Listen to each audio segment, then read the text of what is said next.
చివరికి వీడే వీడప్పుడు వీడిని దొంగతాడుపై వీడిని కూడా పడతాడు. వీడు స్పృహకు పడిపోయి ఉంటాడు. తర్వాత కొంచెం స్పృహ లేచి ఇక వరుసనే మొదలు పెడతాడు. దానికి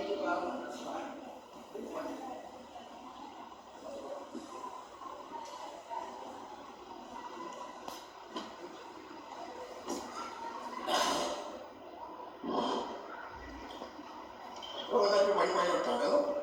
వెనకాల కామరమరాలు సైనికులు దేని స్థానాలు చేస్తూ ఉంటాడు. స్పృహ కోల్పోయిన తర్వాత మెల్లిగా లేచి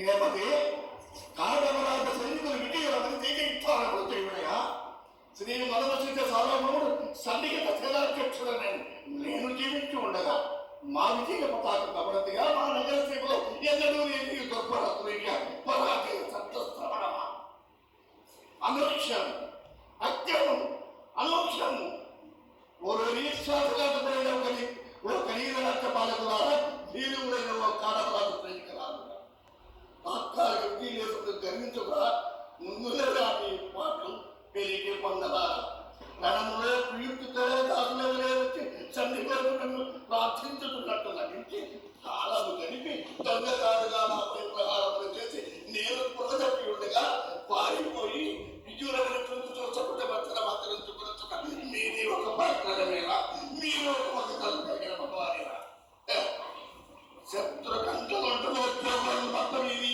దిశల కంకారాజులు నవించి రణరంగంలో అభికలు ఆపాదించు సార్థకరామదేవుడైన ఈ కట్టెలున్న సజీవుడై ఉండగా మా భక్తుల బ్రతికి దీక్ష స్వరప కలిగిన రాజు సైనికాలు విద్యుల అసంఖ్యం ఏమైనా సరైన ముందు దేవస్థానం చేయాల్సిందే. దీనికి ముందు ఈ శీల్లో దాదాపు 5-6 పేజీలు వింటామించుకున్న డైలాగులు ఉన్నాయని చెప్పడానికి అప్పుడు ఆకాశవాణి చేస్తుందంటే ఆయన అనుకూలంగా లేదు. ఇంటికి వెళ్ళిపోయి రేపు సైన్యాన్ని అంతా తీసుకురా అని చెప్పాను. మీరు చెప్పినది నిజమే కావచ్చు, కానీ అంతవరకు యోమాల దగ్గర ఎంతో దృఢపరచుకుని ఇల్లు చేరని ఈ పరిస్థితిలో నా మాతృశ్రేణులను మన్నించున్నాను. తన నిరపత్రితమైన అలాగే తొలగించడేమో కనుక నేను నిలబడుతున్నాను.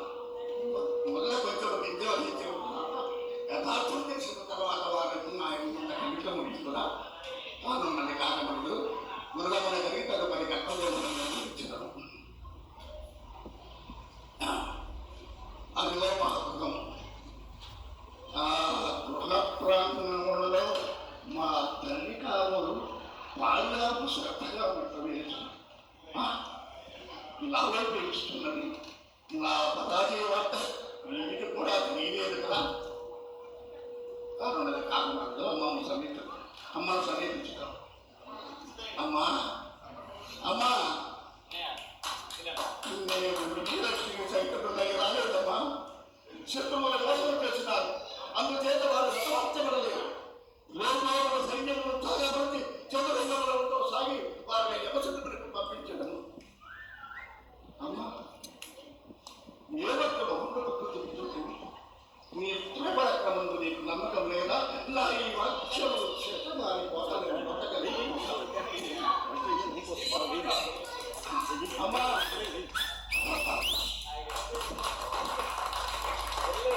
అమ్మ నిరాధారణగా నన్ను వదిలి వెళ్ళిపోయాను. నా యథార్థ పరిస్థితిని నా అర్థానికి తెలిపి ఆమె ద్వారా నా మనస్థానం శాంతింపజేస్తున్నాను. ప్రేయసే ప్రేయసే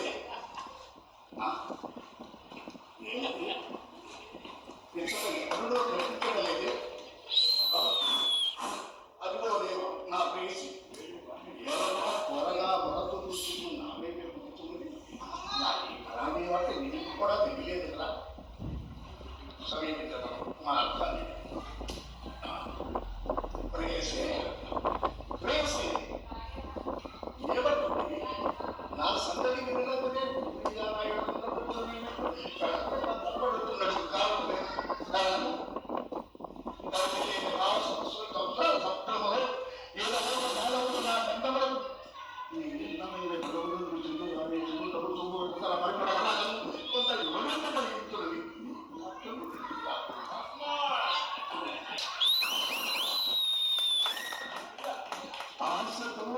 సంతోషంలోకి వచ్చిన నాటకరమైన స్థితిలో పడిపోతుంది. ఏమనుకున్నాను నీలో మాదేనా పరిస్థితులు అనుకూలించగా ఇంటికి తిరిగి వచ్చినంత మాత్రం నా వేరుతున్నకు నేను వేరబెట్టుకున్నకు కనకం కలిగిందమ్మా. శరీరం అంతా అసహ్యం కాకుండా త్వరగా స్నానం తీసుకొని ఇంట్లో తీసుకొని వీళ్ళు కొద్దిగా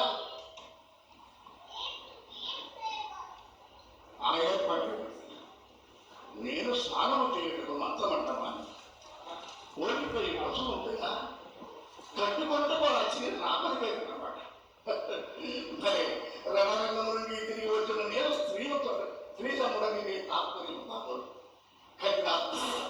పరిస్థితులు అనుకరించక ఇంటికి తిరిగి వచ్చినంత మాత్రం నా దేవతలకు నీ దేవతకు కలగము వెళ్తున్నాను.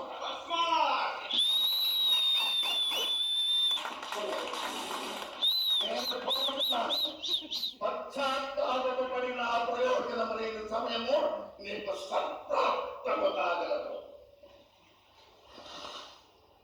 అమ్మా అమ్మ నా కొరకేదో ఆధారం కనిపించింది. అమ్మా ప్రభుత్వ తెచ్చిన ఉడికి తింటమ్మా. అమ్మా మట్టి విరిగిపోయిన పాలు నాకు ఆధారంగా తెచ్చినావా అమ్మా? నా శివుడి విరిగిపోయినదని ఆదేశం అట్లకి ధర్మనివ్వడం కష్టం అంటే కష్టం. ఎందుకంటే ఇప్పుడు ఏం చేస్తాడంటే ప్రతిజ్ఞ చేస్తాడు. ఈ దాకా దేవుడు దాకా వాళ్ళ ప్రతిజ్ఞ చేస్తాడు. ఆ ప్రతిజ్ఞ ఎట్లా ఉందంటే ఒక చిన్న డైలాగ్ చెప్తాను. చిన్న డైలాగ్. అమ్మా నేను ఇతరులను అనుభవిస్తున్నాను. నా శరీరములో